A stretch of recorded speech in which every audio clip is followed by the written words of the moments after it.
Bonjour les fly, bienvenue dans cette nouvelle vidéo de construire son journal de bord selon la méthode Fly Lady. Aujourd'hui nous allons parler de l'étape 8, c'est la planification des menus. Donc la planification des menus, nous en avons déjà parlé lors des petits pas, c'était au petit pas numéro 27. Donc à ce moment-là, ce qu'on vous demandait, c'était de surtout anticiper la veille pour le lendemain. C'était encore mieux si on anticipait plus, mais à ce moment-là, le plus important, c'était vraiment de penser à l'avance, au moins 24 heures à l'avance, à nos repas, pour justement nous soulager d'un poids, éviter un stress inutile et avoir tout ce qu'il faut dans nos placards pour pouvoir faire ce repas. Et là, aujourd'hui, on va prendre plus de recul. Donc, on va essayer de voir ça sur une semaine ou plus. Ensuite, je vous invite donc à revoir cette vidéo et à consulter le site bonenvol.fr, l'étape 8, où vous y trouverez les conseils de la nutritionniste de chez flylady.net. Donc Sophie a traduit bien entendu les conseils. Donc vous allez y trouver une semaine avec des thèmes de menu, les courses en conséquence, les recettes et plein d'astuces. Hein. Donc prenez-les, inspirez-vous, ça vous fera toujours ça d'aide en plus. Je ne vais pas juste vous les relire, surtout que je pense que je vais vous en dire déjà beaucoup dans la vidéo. Je vais certainement répéter des astuces et des conseils du petit pas 27. Et du coup la vidéo risque d'être un petit peu plus longue que d'habitude. Mais comme c'est un petit pas qui rencontre souvent des difficultés, voilà, petit pas et étape qui rencontrent souvent des difficultés, je vais prendre le temps de vous donner un maximum de pistes et d'idées pour que vous soyez plus à l'aise avec cet exercice. Personnellement, je le fais depuis des années, donc au début, ça me prenait beaucoup de temps, je me noyais dans l'information. Et maintenant, voilà, avec les astuces que je vais vous donner, j'en ai pour 10 minutes par semaine à établir les 14 repas de ma semaine. Donc, ça reste intéressant de prendre ce temps-là une bonne fois pour toutes. On y gagne énormément de temps sur toute la semaine. Donc nous allons commencer par la question de pourquoi. Pourquoi planifions-nous nos menus sur une semaine, 15 jours, 3 semaines, un mois? Alors déjà, quel temps déterminé? Certaines personnes n'arrivent pas à anticiper plus que 2 ou 3 jours. Bon, ben prenez. C'est toujours ça d'anticiper, ça fait toujours 2 ou 3 jours où vous n'allez pas réfléchir au menu. Moi j'aime bien sur une semaine. Une semaine, ça me convient bien. Certaines personnes ont un planning qui varie d'une semaine à l'autre, qui fait qu'ils ont un schéma d'organisation sur 15 jours. Eh bien, faites-le sur 15 jours. C'est plus confortable. Il y en a qui fonctionnent en 3-8. Ils ont donc un schéma sur 3 semaines. Prenez sur 3 semaines. D'autres encore préfèrent sur un mois. Prenez sur un mois. Il n'y a pas de souci. La durée, c'est vous qui le déterminez, c'est en fonction de votre famille, de vos besoins, de vos envies, il n'y a pas de souci. Ensuite, l'avantage d'anticiper sur nos menus, c'est que ça nous permet de faire de meilleurs choix. Donc j'entends par là de meilleurs choix, je parlerai de meilleurs choix éthiques. Alors chacun fait comme il veut, j'ai aucun souci avec ça. Franchement, je suis assez large d'esprit là-dessus. Mais c'est vrai que anticiper, ça permet d'éviter de se rabattre sur des plats tout faits, donc suremballés et qui nourrissent la poubelle. Donc tant qu'à faire, moi je préfère éviter de trop faire mincir mon portefeuille et de moins nourrir ma poubelle. Hein, voilà, tout simplement. Je vais essayer d'éviter par exemple des produits dont je sais qu'ils sont par exemple en pêche intensive ou voilà ce genre de choses. Je vais pouvoir m'orienter sur des achats que je sais plus local, plus respectueux. Alors je prends pas forcément du bio, c'est assez rare que je prenne du bio, mais j'essaye de prendre du local. Moi ça c'est ma petite démarche à mon échelle, c'est ce que j'essaye de faire. Voilà, mais si j'anticipais pas mes menus, j'aurais du mal à le faire parce que là je prends le temps de réfléchir à qu'est-ce que je vais mettre dans mes menus, mais si on fait au dernier moment, c'est un petit peu dur de trouver les bons produits au bon endroit. Ensuite, ça nous permet de prendre des produits de saison. Alors, on a souvent tort de penser que la saison, c'est juste les fruits et les légumes. C'est principalement les fruits et les légumes, mais pas que. il y a des fromages qui ont des saisons, il y a des viandes qui ont des saisons. Et ce qui fait que les produits de saison, cet ensemble de produits de saison, ça va vous faire des produits moins chers, de meilleure qualité, parce qu'un produit de saison, c'est un produit qui aura vu le soleil, ça sera nettement meilleur, ça sera, voilà, un produit de saison est meilleur, on est tous d'accord là-dessus. Ça vous permet donc de gagner en qualité et de faire des économies. Les produits de saison sont souvent moins chers. Ça vous oblige à varier ces produits de saison. Forcément, on ne va pas trouver des fraises en hiver, en tout cas, c'est pas de saison. Ou c'est sous serre chauffé. Enfin, c'est pas l'idée que je me fais des fraises. Si j'ai envie de fraises en hiver, je me prends une confiture. C'est fait pour. Donc ça vous permet de varier, donc de manger aussi plus sainement, hein, parce que si varier l'alimentation, c'est varier les nutriments, c'est qu'une bonne chose. Ça vous permet d'anticiper l'équilibre sur la semaine. Moi, j'ai toujours des plats festifs dans la semaine, et ben je compense avec le plat d'avant ou le plat d'après, avec un plat plus raisonnable, je dirais. Par exemple, en hiver, quand je prévois une tartiflette le samedi soir, vous pouvez être sûr que le dimanche soir, ça sera soupe. On compense, mais au moins, c'est pas triste, hein, c'est pas tout plat comme ça juste pour respecter l'équilibre en permanence. Non, non, voilà, ça permet de faire un petit peu plus gai tout en restant raisonnable. Et enfin, tout le monde peut prévoir des menus. Dites-vous que chez les scouts, hein, c'est les scouts qui les préparent, c'est des ados, ils en sont capables, vous en êtes capable. Alors vous n'êtes peut-être pas capable de prévoir sur un mois, vous y arrivez que sur 2-3 jours. Mais comme je vous ai déjà dit, c'est bon, c'est pas un souci. Le fait de commencer à anticiper, petit à petit, ce muscle va s'entraîner, ce muscle d'anticipation, puis vous allez arriver à le faire sur plus. Vous allez voir, vous en êtes capable.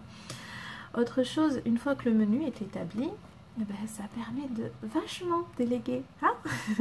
Non, non, c'est vrai. Moi, par exemple, les menus, ils sont affichés sur un tableau blanc. Vous le voyez en fond quand j'étais dans la cuisine. Et voilà, mon chéri, quand il rentre, si je ne suis pas là ou si je suis occupée à une tâche, il va regarder qu'est-ce qu'il y a comme repas de prévu le soir.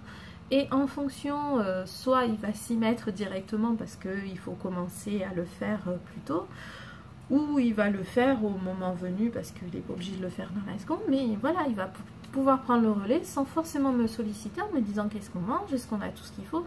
J'ai anticipé, il y a tout ce qu'il faut et on sait ce qu'on mange, donc ça nous permet de déléguer. À partir du moment où la personne sait utiliser la batterie de cuisine, voilà, on va s'en sortir, hein. Donc ça va vous permettre de déléguer comme ça, quitte à dire tel soir c'est toi qui fais le repas, tel soir c'est toi qui fais le repas, il n'y a pas de souci, mais vous allez pouvoir déléguer. Parce qu'il y aura ce qu'il faut dans le frigo, le placard, etc. Et le menu sera prévu, il n'y aura plus qu'à faire. Après, une autre question qui se pose souvent pour la planification des repas. La question c'est, on commence par planifier les menus et puis après on va faire les courses, ou on fait les courses et après on planifie les menus en conséquence. Ben, c'est comme vous voulez, hein. Il y en a certains qui préfèrent aller aux courses, profiter des promotions, ils vont prendre des produits en promo, etc. Et puis après, ils vont venir avec ça et établir les menus. Alors du coup, ça peut être sur 2-3 jours, une semaine, 10 jours, ça dépend un petit peu de leurs achats. Pas de souci. Moi, je préfère prévoir mon menu à l'avance et aller faire les courses en conséquence. Ça ne m'empêche pas de, si je vois une promo qui m'intéresse ou un produit, je me dis, qui me fait envie du coup, hein, me dire, bon, ben, je vais remplacer tel repas par ça. Et voilà, hein, j'ai changé en fonction de mon envie, c'est pas la fin du monde, c'est pas non plus gravé dans le marbre. Et voilà, comme ça, je peux justement profiter quand même de la promotion, mais tout en ayant anticipé à l'avance les menus. Chacun fait comme il veut, ça n'a pas d'importance. Cet ordre-là est complètement inversable. Il n'y a pas de souci. Ensuite, on va voir quelles sont les difficultés qu'on rencontre pour la planification des menus. Il y en a certains qui ne veulent pas planifier les menus parce qu'ils trouvent que ça manque de spontanéité. Bon, comme je viens de vous dire, rien ne vous empêche au moment des courses de craquer sur quelque chose et du coup de l'intégrer dans votre liste de menus, hein. On n'est pas psychorigide. C'est pas parce que on vous conseille de faire vos courses une fois par semaine pour éviter de courir dans tous les sens toute la semaine que si un jour vous avez envie d'un truc, vous pouvez pas aller le chercher, hein, tout simplement. Ça, c'est pas interdit, hein. C'est pas parce que c'est écrit sur le tableau que vous n'avez pas le droit. Vos envies, moi je fais un menu, je marque les jours, mais ça m'empêche pas de changer les jours, de bouger les cases, de vous reporter des fois sur 2 semaines après. Là par exemple, j'ai fait un poulet coco curry à midi, ça fait 2 semaines qu'il est prévu au menu. Il se trouve que finalement j'ai pas pu anticiper de le faire, donc j'ai fini par mettre mon poulet au congélateur. Et puis la semaine suivante, je pensais à le sortir dans les temps parce que j'ai été bien occupée, les vidéos m'occupent assez. Bon bah du coup c'est pas grave, hein, je l'ai laissé au congélateur et hier j'ai pensé à le sortir, je l'ai fait ce midi, voilà, en plus on s'est régalé, c'est pas la fin du monde, on peut bouger les choses, on peut, comme on a anticipé justement, c'est plus facile de se dire ouais non mais ça je peux me le mettre au congèle ou je peux le décaler d'un jour, je peux, voilà, voilà, même si j'ai fait mes menus avant, rien ne m'empêche de les bouger après. C'est pas la fin du monde. On ne se prend pas la tête comme ça. Donc voilà, pour vos envies, votre spontanéité, c'est pas vraiment un frein. Il faut juste accepter que c'est pas parce que vous l'avez écrit sur papier que ça y est, c'est fini, figé. Hein. Allez-y, continuez à rester spontané et à écouter vos envies. C'est pas un problème. Ensuite, l'autre grosse difficulté, c'est de trouver des idées de menus. Alors, de menus, de repas, le truc c'est que en fait on a beaucoup d'informations, parce que finalement des idées on peut en avoir des millions, mais on sait pas choisir, on ne sait plus choisir, ça devient difficile, on est noyé sous l'information. Donc voilà mes pistes. Première piste, vous basez sur vos ressources familiales.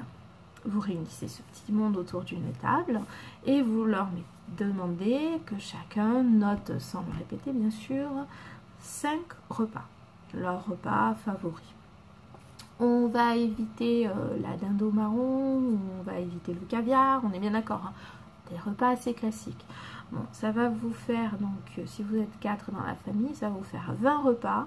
Donc si vous faites des repas sur une semaine, et ben, vous les couvrez largement. Hein. Si vous les faites sur 15 jours, là encore, vous avez ce qu'il faut. Si vous mangez que le soir à la maison, si vous mangez midi et soir comme c'est le cas, ben, 14 repas, vous en avez 20, vous les couvrez aussi. Génial, hein.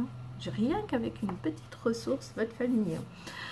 Autre ressource possible, là vous trouverez les liens dans la description de la vidéo.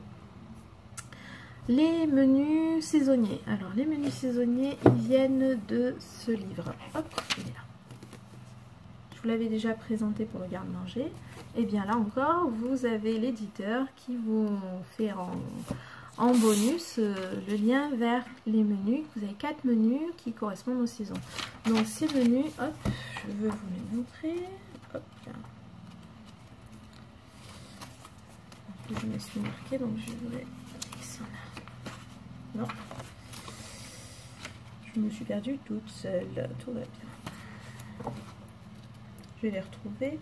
Donc c'est des menus de saison, mais voilà, vous les trouvez là, hop, voilà. Et en fait ils font ces 4 semaines de menus pour le printemps, 4 semaines de menus pour l'été, 4 semaines de menus pour l'automne, 4 semaines de menus pour l'hiver. Ce qui fait que ces 4 semaines de menu là, ils vous invitent à les répéter au cours de la saison. Ce qui fait qu'un même plat sera répété 3 fois dans une saison. Pas énorme, d'accord, hein, c'est pas beaucoup. Et voilà, vous avez une base de menu. Vous pouvez vous en inspirer de cette base là et créer la vôtre en fonction des produits de saison. Par exemple, ça vous fait une super base, voilà. Ensuite, j'en avais déjà parlé dans le petit pas 27. C'est Sissi in the City et Maman Poussinou qui font leur menu sur un mois, qui les présentent sur leur blog. Donc là encore, je vous mets les liens des blogs. Et donc vous avez des menus sur un mois. Bon, elles ne sont pas diététiciennes ni nutritionnistes, hein, c'est des mamans. Hein. Mais voilà, ça vous donnera une ressource d'idées. Ensuite, autre ressource que vous avez facilement accès, c'est vos livres de cuisine, vos magazines de cuisine. votre classeur où vous avez regroupé pas mal de recettes. Donc que ce soit pour les livres ou les magazines, je vous invite à prendre un seul livre ou un ou deux magazines pour anticiper sur la semaine. Parce que si vous prenez plus, trop d'infos tue l'info. Et vous allez passer votre temps à feuilleter le magazine au lieu de vraiment préparer la base de menu. Donc voilà, concentrez-vous sur un seul bouquin. Et puis ça évitera de multiplier les ingrédients et compagnie. Ensuite, votre classeur de recettes, hein, votre classeur, votre cahier, celui de maman, grand-maman, etc. Hein, là aussi, on a tous des recettes dites familiales. Allez piocher dedans, hein, c'est fait pour, il n'y a pas de souci.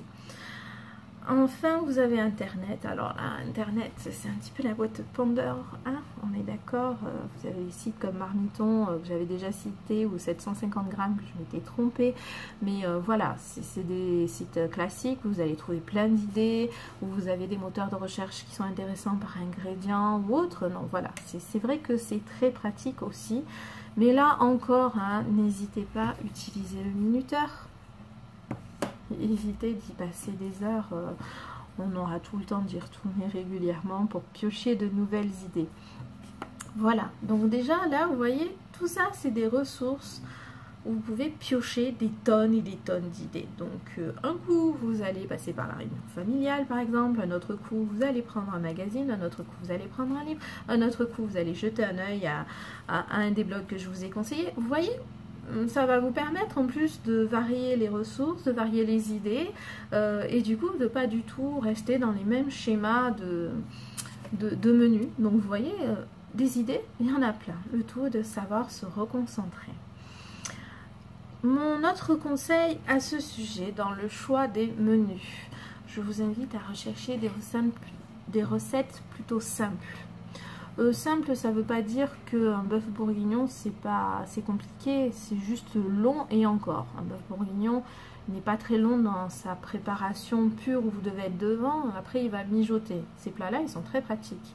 Hein. Je vous parle des recettes compliquées, vous avez une page complète d'ingrédients, avec des ingrédients que vous ne savez même pas d'où ça sort.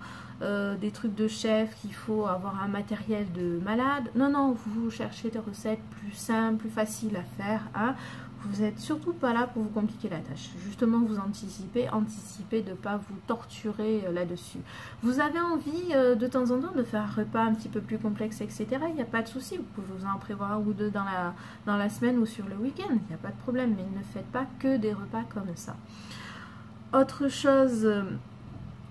certains ingrédients vous les avez pas forcément bêtes, des fois ils sont substituables, des fois ils sont juste faciles à rayer, à écarter de la recette sans que ça la transforme complètement, hein. Donc adaptez aussi, ne vous gênez pas, soyez un petit peu plus libre. Donc voilà, si vous avez envie de faire des recettes de chef, ok, mais vous prenez pas trop la tête, non, ne faites pas que ça, simplifiez-vous la tâche, c'est important.